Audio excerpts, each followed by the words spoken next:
პრინციპში წლებია უკვე სახელმწიფო სტრუქტურები უპირისპირდებიან სამოქალაქო სექტორს, თუმცა ეს ფორმა, რასაც ბოლო პერიოდია უყურებთ, არის სრულიად გამაოგნებელი და ახალი, არც ერთხელ ჩვენი ქვეყნის ისტორიაში ამ ფორმით სახელმწიფო არ დაპირისპირებულა საზოგადოებრივ სექტორთან, რომელიც მიზნად ისახავს მათ აბსოლუტურ განადგურებას. არდა საზოგადოებრივ სექტორი ყოველთვის იდგა ხალხის მხარეს, ყოველთვის იდგა ჩაგრული ჯგუფების მხარეს და ცდილობდა მათი საჭიროებების ადვოკატირებას. ამიტომ დღევანდელი აქციით ჩვენ გვინდა რომ ჩვენი მხრივ გამოვხატოთ სოლიდარობა, ხარდაჭერა და უთხრათ საზოგადოებრივ სექტორს, რომ ჩვენ მათთან ერთად გავართ და არ დაუშვებთ მათ განადგურებას. პროკურატურამ სრულიად აბსურდული არგუმენტებით დააყადაღა 7 სამოქალაქო ორგანიზაცია და ჩემი აქ ყოფნის მიზეზიც არის, რომ გავაპროტესტო ეს გადაწყვეტილება და სოლიდარობა გამოუცხადო ქართულ სამოქალაქო ორგანიზაციებს,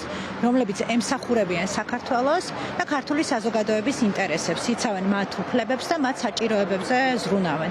და აქ ყოფნის მთავარი მიზეზი ეს არის, იმიტომ რომ ჩვენ ხვდებით, რომ ეს აბსურდული ბრალდების მთავარი მიზანი არის საზოგადოების დაშინება და სამოქალაქო ორგანიზაციების დასუსტება და ისეთი სივრცეების მოსპობა, რომელიც არ კონტროლირდება ქართული ოცნების მიერ. ეს არის მათი მთავარი ამოცანა და მგონია, რომ სოლიდარობით, ჩვენი ერთიანობით და ჩვენი ხმით მოვახერხებთ, რომ დავიცვათ ამ ქვეყანაში დემოკრატიული სივრცეები, რომელიც ჯერ კიდევ შემორჩა.